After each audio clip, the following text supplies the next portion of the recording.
сравнении с более поздней такой сталинистской триумфальной школой дизайна? Because a lot of the really creative ideas from the 1920s, the work of people like Alexander Rodchenko and people like this who were into the constructivist movement, they really were much freer in their creativity, in our opinion, at the newspaper. Поскольку нам в газете казалось, что все, кто был связан с конструктивистским движением, такие художники, как Александр Родченко, например, были гораздо более свободны в своем творчестве. We felt there was a kind of an interesting reflection there that when the Moscow News started, it very much in the 1930s was following a strict Stalinist line. Нам казалось, что это вообще любопытный момент. Когда газета возникла в 30-е годы, она очень четко следовала такой жесткой просталинской линии. And we didn't really want to celebrate this from the newspaper's new editorial perspective. We wanted to celebrate a sort of a freer, more independent, creative idea. Мы не хотели, на самом деле, как-то это торжественно отмечать. Мы хотели в дизайне и в новом редакционном содержании газеты подчеркнуть ее большую свободу и большую креативность. And I must apologize for not giving a multimedia presentation. Извините, что я не принес. I'm sure you can see from the newspaper. But we use these little cartoon logos as well, which are using the red, black and grey colours which are traditional from that period. Извините, что не принес мультимедийную презентацию. Надеюсь, что вам видно, когда я показываю газеты. А мы еще использовали вот такой рисованный маленький логотипчик наверху, тоже комбинирующий черное, красное и серое, стандартную палитру конструктивистскую. And so that was one of the elements that we thought of in the redesign. Так что это один из элементов, которые мы придумали в процессе редизайна. And something else that was more elementary or simple was just that we decided to turn the newspaper upside down. И еще более простая элементарная вещь, мы решили газету перевернуть вверх ногами. So that you see from the front cover, and then you turn it around, and you have to turn it upside down. То есть вы ее берете, вот у вас первая полоса, а если вы перевернете, нужно потом перевернуть вверх ногами, чтобы читать другую сторону обложки, обратную. And the idea is, again, that we want to reflect content. So on the front cover of the newspaper, мы хотели тем самым отразить ее содержание на первой полосе. We have usually some kind of story that is perhaps more serious, national news. Обычно какой-то серьезный материал, общенациональная новость. And then on the back we have something which is local news. А на последней странице обложки обычно местная новость. And also the local news is a little lighter and perhaps not so serious. И еще местная новость обычно более легкомысленная, не такая серьезная. I should also explain this is not actually you telling people to join the real mafia just to play mafia games in restaurants. И я хочу объяснить, это на самом деле не призыв вступить в мафию настоящую, а приглашение играть в такие игры в ресторанах. And we thought maybe it's a simple thing, but we thought what better way to get people's attention than to do this flipping of the newspaper upside down. Это, конечно, такой элементарный прием, но мы подумали, что он очень здорово может привлечь внимание, то, что газету надо будет переворачивать вверх ногами. And also we have this. Also we have a center section of the newspaper. У нас есть центральная тетрадка, which we call Day and Night. который называется «День и ночь». It's for culture and entertainment. Это новости культуры и развлечений. And day symbolizes culture, and entertainment symbolizes nightlife and bars, restaurants. Соответственно, культура у нас ассоциируется с днем, а ночная жизнь, развлечения, бары и прочее с ночью. So, for example, our nightlife page is night and day. Так что, and it's upside down. Опять-таки, полоса, которая посвящена ночной жизни, называется «Ночь и день», и тоже вверх ногами. And so the sort of implied idea is that you have the, like with all ideas about day and night, good and evil, the devil, nighttime, all that kind of thing. We thought we'd use that idea just to invert things. То есть мы опять подумали, что как со всеми такими противоположностями, дихотомиями, там ночь и день, зло, добро, ночь типа там ассоциируется со злом, с дьяволом и прочим, мы поиграем на этом, опять перевернув все с ног на голову. I'm not really sure if it completely works, the flipping upside down, and our advertising department doesn't like it at all. Я не уверен, что это вполне получилось продуктивной идеей, то, что газету надо переворачивать все время, и наш отдел главных продаж вообще не в восторге. But I still like it because I think it makes us in some way unique and different. Но мне она все равно по-прежнему нравится, потому что она нас отличает от всех других. Такого больше ни у кого нет. I don't know how long I'm supposed to speak for, but maybe it's a good idea to see if you have any questions or. Не знаю, сколько у меня времени осталось на выступление, но, может быть, стоит спросить у вас, есть ли у вас вопросы?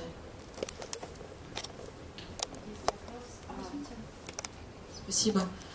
У меня такой вопрос. Вы сказали, что ваш новый дизайн, он должен отражать и политику новую, которую в редакции выводите. И, соответственно, вопрос, а как это отражается в дизайне?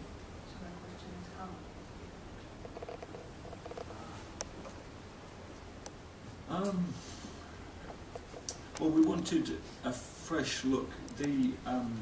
Maybe it's only small elements, but. Может быть, это только в мелких элементах. Мы хотели, чтобы она выглядела свежее. But, for example, in the logo. Ну, например, в логотипе. In the version before. Раньше. Redesign.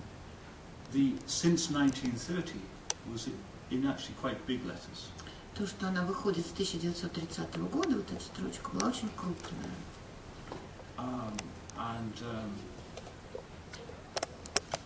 To be perfectly honest, we weren't exactly proud of the newspaper's editorial content for the first 50 years.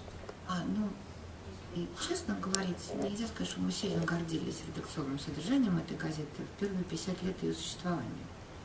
And so this is why we made it smaller, and we also put a very strong thing about being independent. Именно поэтому и этот фрагмент, мы уменьшили в размерах, зато крупнее выделили то, что мы независимая газета. I don't know if that's a full explanation. We changed some of the fonts, and we tried to freshen up the design and make it different, and hopefully that reflects a changing policy. Я не знаю, полностью ли это отвечает на ваш вопрос, но мы поменяли кое-какие шрифты, мы we changed some fonts. Yeah, we changed some fonts. And just made it look. Yes. Постарались, чтобы газета выглядела более современно, чтобы она была не похожа на все остальные. Мы надеялись, что это соответствует, что это отражает смену редакционного курса. Я не знаю, ответила ли я вам на вопрос.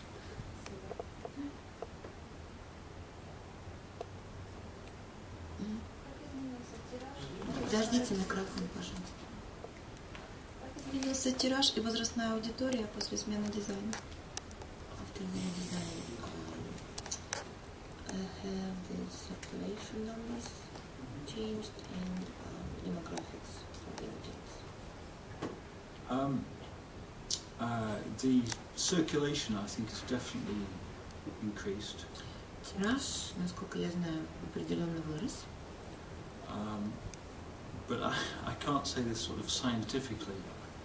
I mean, I noticed that I'm getting a lot more feedback from the newspaper and from readers, and that the newspapers physically disappear from the bars, restaurants, other places.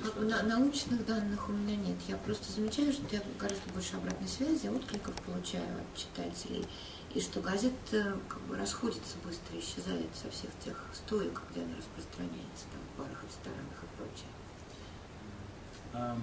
But I'm not really sure about the reliability of demographic information that you would get from even such a respectable organisation like TMS Gallup, because this is a slightly unusual product from Moscow. It's not something where you can ask a poll of the general population. Но что касается демографического состава аудитории, я не очень-то доверял бы данным даже такой уважаемой организации, как TNS Gallup, потому что это довольно необычный продукт. И нормальным образом провести какой-то опрос и оценить состав аудитории не так просто. So, I mean, for example, if you have a newspaper like Metro, this is very easy to find out what the public thinks of this, because of course it's in Russian language, it's given out on the Metro, and so most people in the city are coming into contact with it. Потому что взять такую бесплатную газету, как «Метро», там, в общем-то, все довольно понятно. Она по-русски, она как бы массово распространяется, большинство населения города так или иначе с ней сталкивается. Whereas, by definition, it's only people who can read English who would pick up the newspaper. Otherwise, why would you pick up the newspaper? Moscow News по определению газета только для тех, кто умеет читать по-английски. And so I think it must be difficult for marketing organizations to find the people who are reading the newspaper. Мне кажется, что для маркетинговых компаний трудно определить состав аудитории, которая читает такую газету. And you can try an online poll on your website or something, or a survey, but it's going to be very hit and miss. Можно попробовать так какой-нибудь онлайновый опрос на сайте, но все равно надежность его невелика. So I'm afraid that what I do is I just rely on like a sort of personal feedback, what people tell me themselves. Я боюсь, что я, оценивая нашу аудиторию, в основном полагаюсь на личные отклики, на то, что мне лично говорят и кто мне это говорит.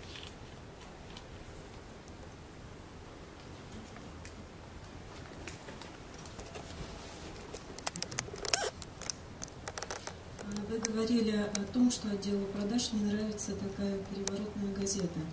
Это в заблуждение читателей вводит или по какой причине? Flipping design. Why? Because it confuses readers. What kind of reasons do you think? Yeah, I think readers find it a little confusing. Да, это немножко путает читателей. And also because it's different from most newspapers, advertisers tend to be very conventional. They like things to follow a certain pattern. Еще потому, что мы не похожи на все остальные газеты, рекламодатели, люди, которые ценят условности и любят, когда все делают похожим образом. And I mean, you can correct me if I'm wrong, but I think that on a normal newspaper you would have the highest price for the first page and the lowest price for the back page. И, поправьте меня, если я не прав, но, наверное, в обыкновенной газете реклама стоит дороже всего на первой полосе и дешевле всего на последней. And one of our ideas is that you can either have can either have a serious front page, which you could display at a business center, for example, or you could have a fun page. Well, that's actually a front page, but okay.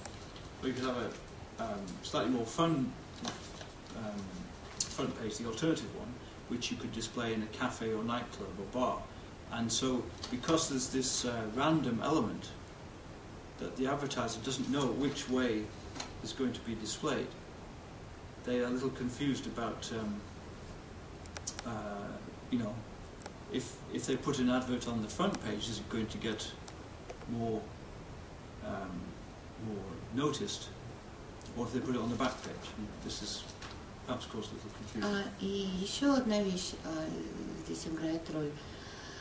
Одна из причин, почему мы сделали такой перевертыш, мы думали, что у газет на самом деле будет две первых полосы. И одна будет подходить лучше там, серьезными новостями для того, чтобы выставлять ее, для того, чтобы ее брали, она бесплатная, там в каких-нибудь бизнес-центрах, в отелях, там, где люди занимаются серьезными делами. А оборотная полоса, да, такая более легкомысленная, как раз ее можно класть наверх, как будто это первая полоса там, в ночных клубах, барах и прочее. И, наверное, рекламодателям тоже не очень понятно, где в итоге окажется их объявление. Вроде они как купили объявление на первой полосе, но вот будет ли она первой? Но пока что ничего менять мы ничего не собираемся.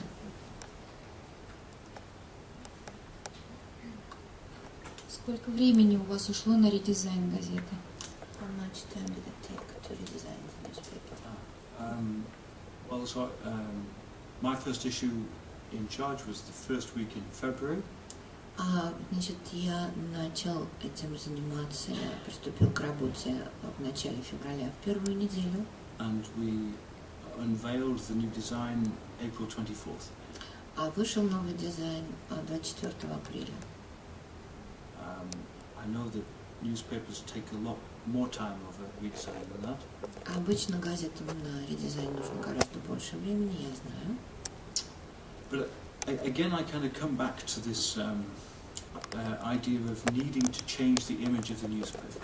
Но я опять возвращаюсь к этой идее, нам нужно было поменять имидж газеты. Because the quality of the articles was not so high, the quality editing of those articles was not so high, and it had this very, as I say, kind of pro-Kremlin attitude, and this wasn't interesting for foreign readers. Потому что и качество того, как были написаны материалы, было не слишком высоким, и качество редактирования было не слишком высоким, и у газеты был такой совершенно отчетливый прокремлевский характер, и все это мало интересовало иностранную аудиторию. So I thought it was important to just be very quick about this.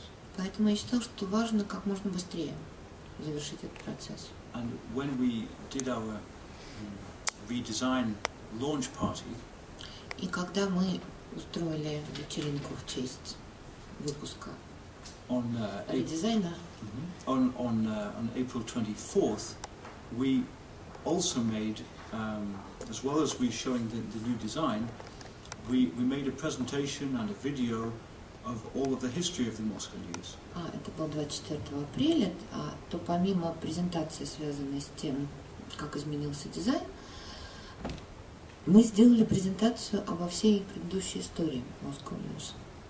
And in this retelling of our history, we were rebranding ourselves. И в этом как бы пересказе нашей истории мы, в принципе, занимались тем, что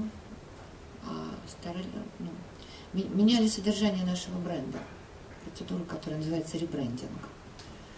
So, for example, one of the things that I said in this history presentation is that 3 of the first editors of the newspaper were killed in Stalin's purges. Например, одна из вещей, которые я упомянула в этой презентации об истории газеты, была, что 3 первых главных редактора газеты, все трое погибли, были убиты во время чисток в сталинские времена. And when I told some of my colleagues here at RIA Novosti, who owns the newspaper, they were horrified I was going to say this.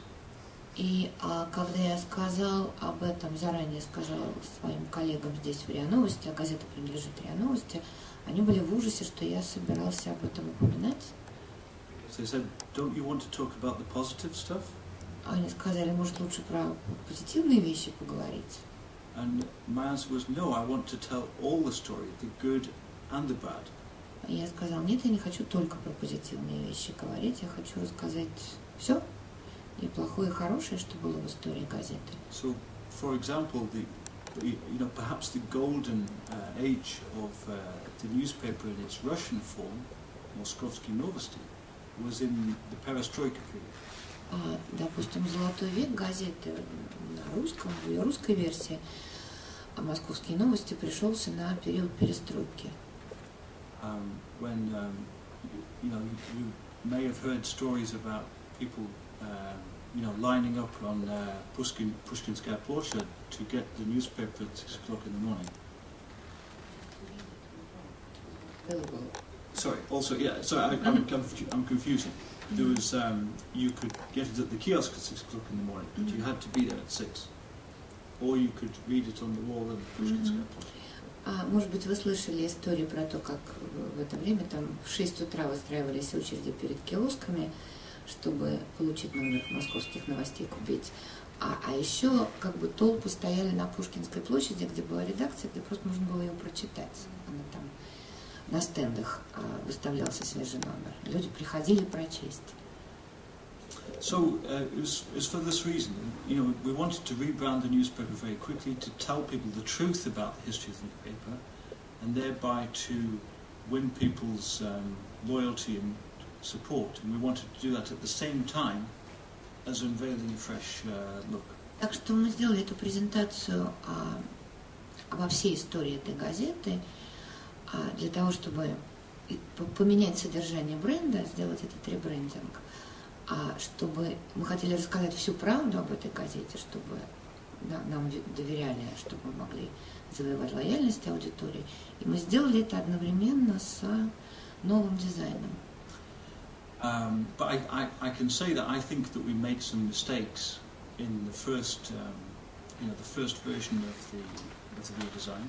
Но при этом я могу сказать, что в первой версии редизайна мы сделали несколько ошибок. And part of that is because we were so quick. Отчасти потому, что мы все сделали так быстро. And after we unveiled the new design, I showed the newspaper to one expert called Mario Garcia. После того, как мы выпустили наш новый дизайн, я показал газету эксперту по газетному дизайну Марио Гарсия. And I don't know if you guys ever heard of him, but he was the person who designed RIA Novosti's current logo. Я не знаю, слышали ли вы о нем когда-нибудь. В числе прочего, те, кто не слышал, он автор дизайна нового логотипа РИА Новости. И много другого. He's one of the, as I understand, one of the world's most famous newspaper design gurus. В принципе, он, наверное, один из самых знаменитых, если не самый знаменитый, и дизайнер газетный, и специалист в этой области в мире. When we were doing this in February this year, there was no way that we could afford to use Mario Garcia because his prices were far more than we could afford to spend in the crisis. Когда мы приступали к редизайну, речи не шло о том, чтобы обратиться к его услугам, мы совершенно не могли себе позволить платить ему те гонорары, которых он заслуживает, особенно в период кризиса. So instead of spending, let's say, $50,000, we spent $8,000. Так что вместо того, чтобы потратить, там, скажем, $50,000 на редизайн, мы потратили 8. But I think it's not bad for first blip. Ну, то, что у нас получилось, было не так плохо для первого блина. And one of the things that Mario Garcia was said was that it's actually good for a newspaper to keep redesigning. So, когда мы это показали в итоге Гарсия, одна из вещей, которую он сказал, была, что на самом деле газете очень полезно как бы продолжать процесс редизайна, не останавливаться. And one of the reasons he said for this was because the media is changing so quickly now that you need to keep readers' attention, particularly if you're one of the sort of old forms of media, like print newspapers. А причина, которую он привел, была такая: СМИ сегодня меняются, медиа вообще меняются настолько быстро, что все время надо чем-то привлекать внимание аудитории, особенно если вы работаете в такой более старинной форме средств массовой информации, в печатной газете. Надеюсь, я ответила на вопрос.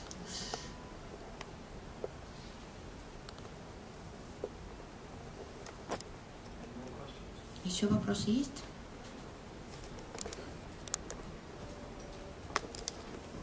Спасибо. Расскажите, пожалуйста, поподробнее о шрифтовой составляющей редизайна газеты.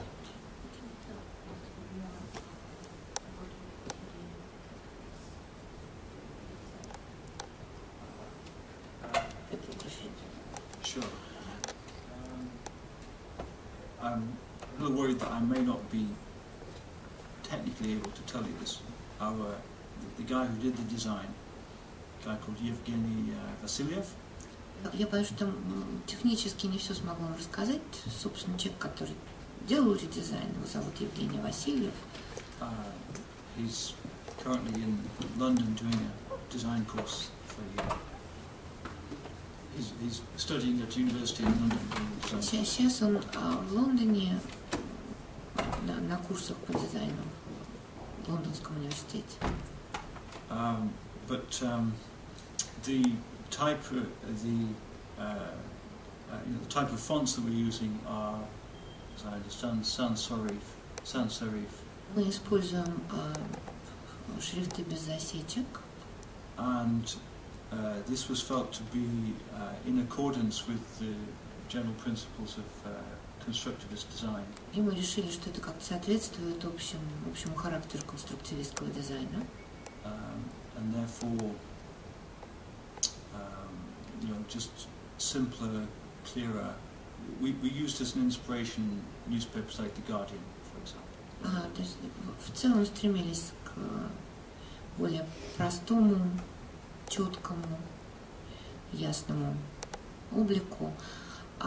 В качестве источника вдохновения подражали, допустим, таким газетам, как Guardian. Помогло? Спасибо. Thank you.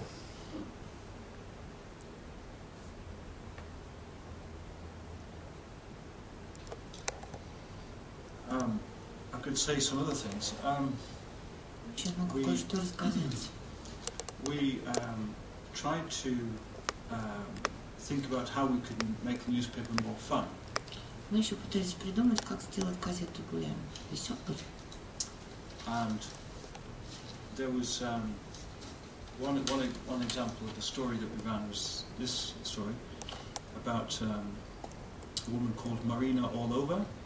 Один из примеров – это статья про девушку по имени Марина Олова. And this was just an example of a sort of improvised solution. И это вот типа импровизированное решение. So this is a Russian woman, originally from Nizhny Novgorod, now living in the United States. Это россиянка, родом из Нижнего Новгорода, теперь она живет в Америке. And she has a website called hotforwords.com. И у нее есть веб-сайт, который называется hotforwords.com. And it's a kind of a strange combination. It's she teaches Americans about the etymology, the origin of English language words. И это такая странная комбинация. Она объясняет американцам, учит американцев этимологии английских слов. But she does it dressing in a very sexy way. Но при этом вот так вот очень откровенно наряжается. So she produces these videos where she appears even sometimes in a bikini or something like this, and she says things like, "My dear students, I'm going to teach you about the word orgasm today," for example. И то есть она делает такие забавные вещи. Она там появляется в бикини, допустим, в таких учебных видео, и говорит: дорогие студенты, сегодня мы будем рассматривать происхождение слова оргазм, например. And I was amazed that nobody in Moscow had done this story in any newspaper. Я вообще был потрясен, что в Москве никто про нее ни разу не написал ни в одной газете. So I thought it was quite fun to do it. Я решил, что это довольно забавно про нее написать. And then she sent us a photograph of herself, which was this one. И потом она послала нам свою фотографию, вот эту вот. But it was a photograph without any background. Но на фотографии никакого фона не было. It's just whited out. Просто он был как бы стерт, просто белый. And I was trying to think how to do the front page, and then suddenly it occurred to me to use the text from a dictionary as a background. Я долго думал, как поместить такой снимок на первую полосу, а потом решил вместо фона использовать словарные статьи, страничку из словаря. So, I mean, I'm aware this may not be a very sophisticated device, but, you know, for me, I was kind of pleased that I could think of something interesting to do. Допускаю, что это не очень редкое и удачное решение, но мне понравилось, как я придумал. So, I mean, you know, I think if this shows anything, it shows that, you know, anyone can make interesting design. Так что, если это служит примером хоть чего-нибудь, например, пример того, что кто угодно может придумать интересный дизайн. You know, even if it's by accident or just by experimentation. Даже если это получилось случайно или методом проб и ошибок. No, I'm certainly no expert. Потому что я не эксперт, безусловно.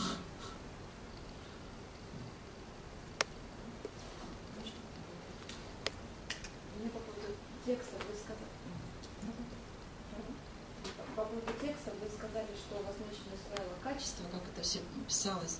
Сейчас что-то изменилось, то есть вы работаете над этим, что-то меняете, или, в общем, все как было, так оно и осталось.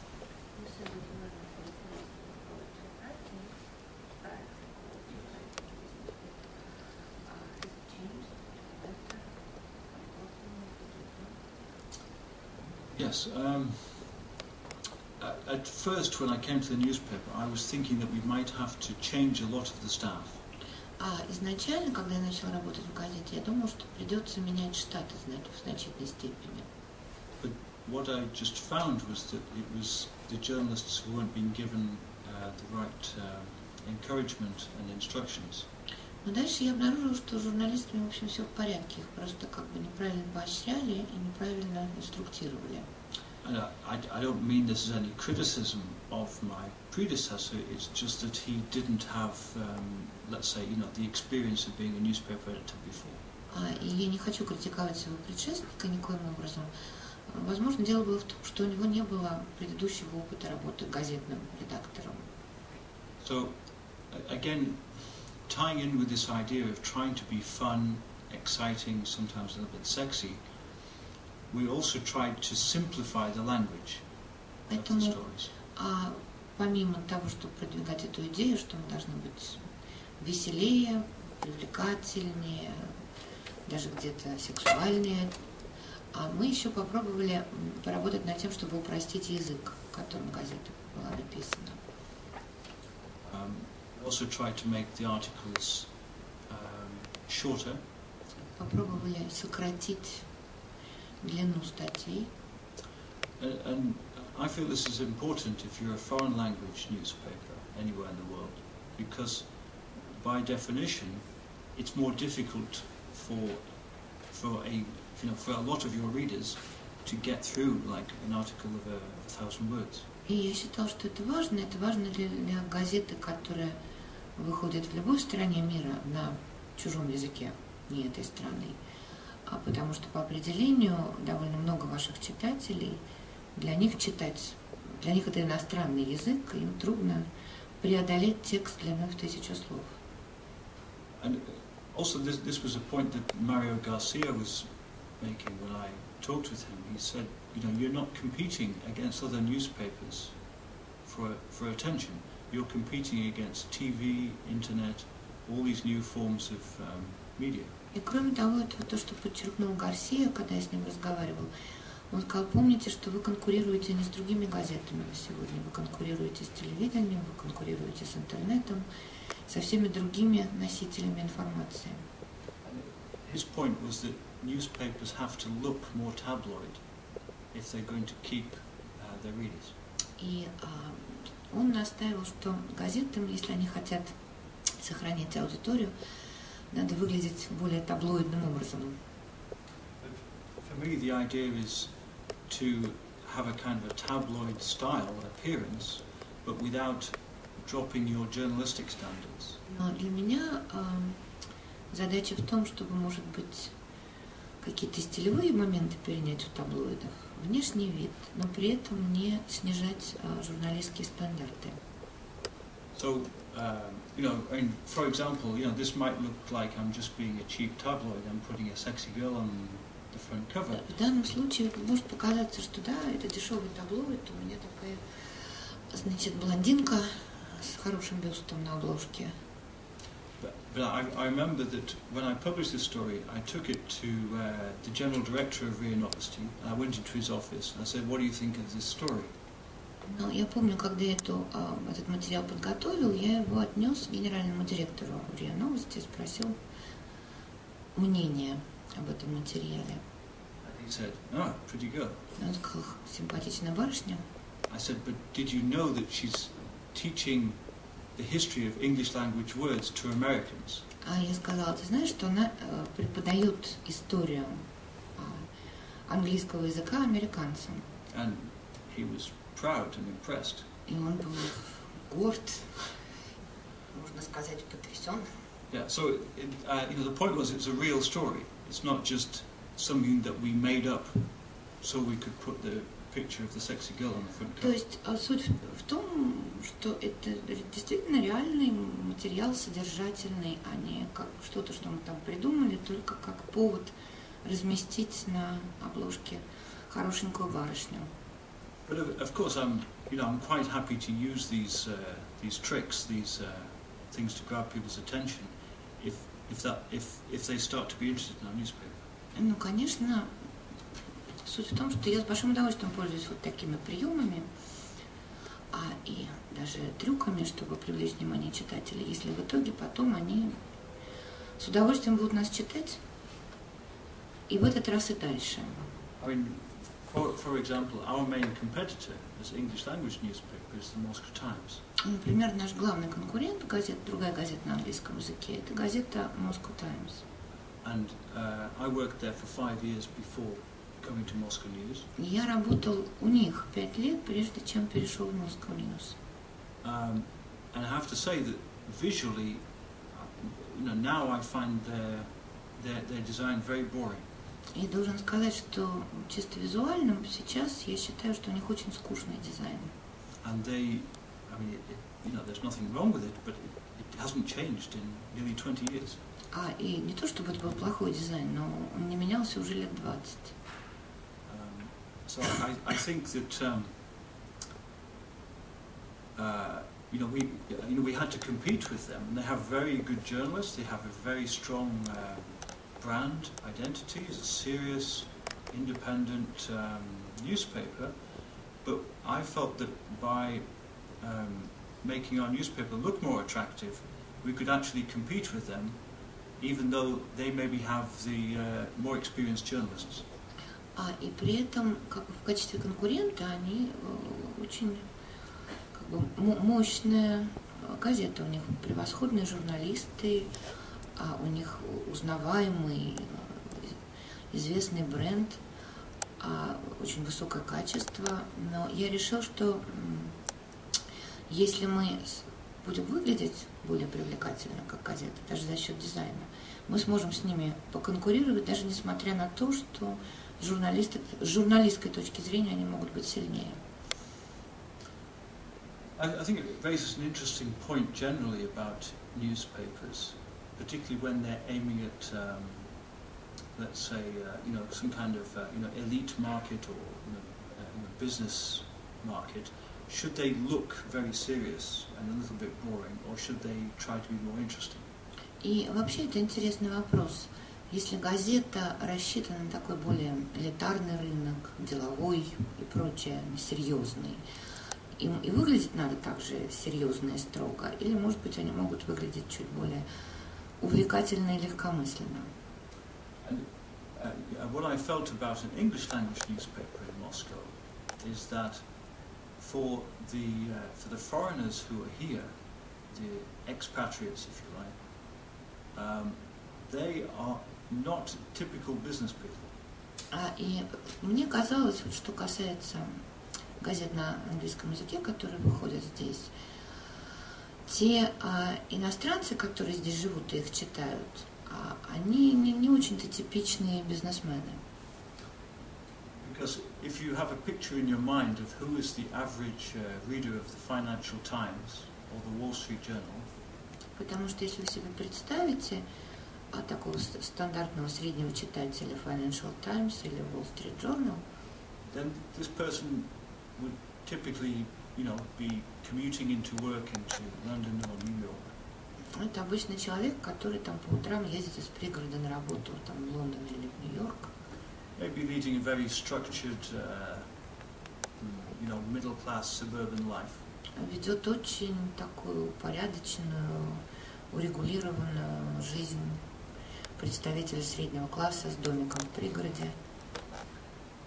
Then if you compare that with some of the people who come to work in Russia, they are sort of perhaps not such regular people, that they like to take risks, or they like, Moscow nightlife or something like this. Люди, которые, по сравнению с ними, люди, которые приезжают работать в Москву, сами решают сюда переехать. Это обычно ребята рисковые, там, любители московской ночной жизни и так далее. Не такие традиционные и упорядоченные, добропорядочные граждане. And I don't make any moral judgment about that. That's just, I think it's just a fact of life. Я как бы никак это не оцениваю с моральной точки зрения. Это не плохо и не хорошо, это просто факт жизни. And when I was thinking about the new direction of the newspaper, I was thinking, you had the same people who I knew in Moscow who would read the Moscow Times for the serious stuff, but they would also read the Exile. И когда я готовился к редизайну, я подумал, что вот эти живущие в Москве иностранцы, которые читают на английском языке, они серьезные вещи, о серьезных вещах читают Moscow Times, а параллельно с этим они читают газетку Exile. Изгнанник, типа. As you probably know, the Exile, this satirical newspaper, mainly aimed at young American males here in Moscow, with lots of sex stuff in it, lots of nightclubs, really over the top. Может быть, вы слышали, Exile — это такая газетка с целевой аудиторией, в основном молодых американцев мужского пола, где очень много там про ночную жизнь, она сатирическая, она такая, она совершенно какая, так сказать, безбашенная. We didn't want to go that far, but what we wanted was to take a little bit of the excitement, a little bit of the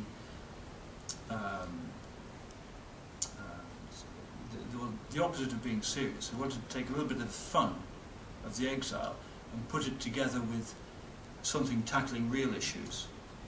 И мы не хотели так далеко заходить, как заходит Exile, но мы хотели позаимствовать хотя бы немного несерьезности, которая ее отличает, веселости и развлекательности, и скомбинировать это с освещением серьезных вещей.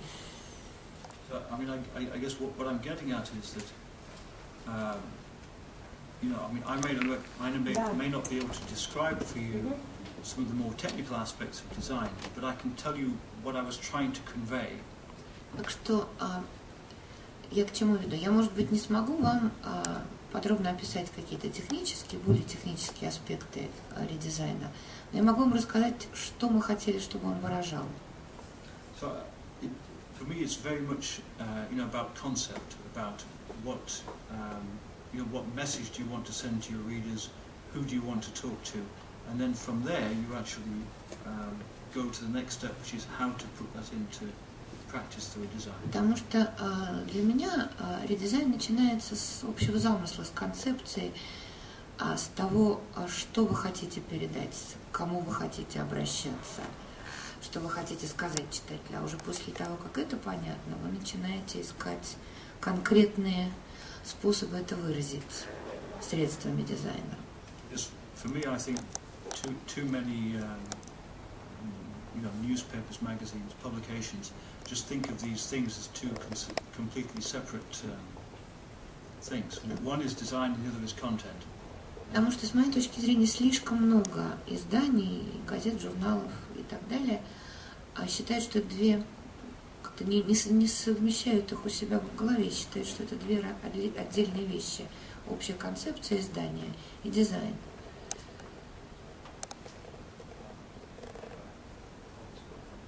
Может быть, я уже долго говорила, может быть, вопросы появились.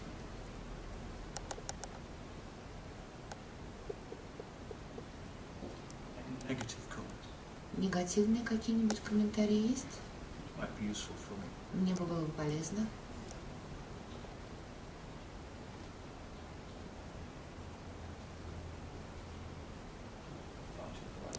Вы очень вежливо.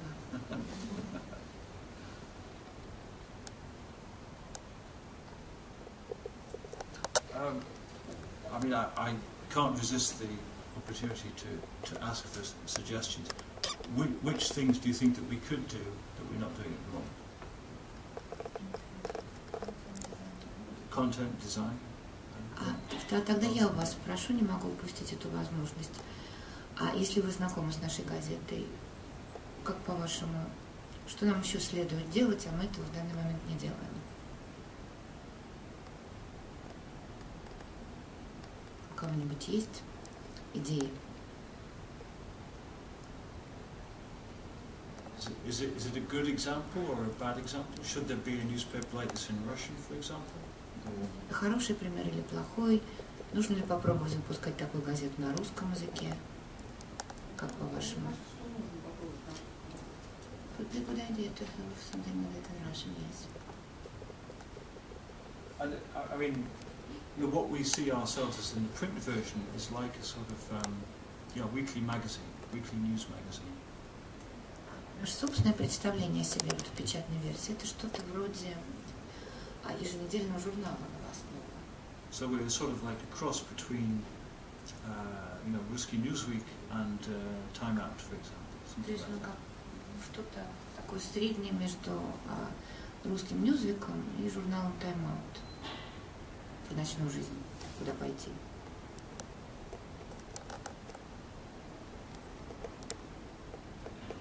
Тогда большое спасибо за ваше внимание.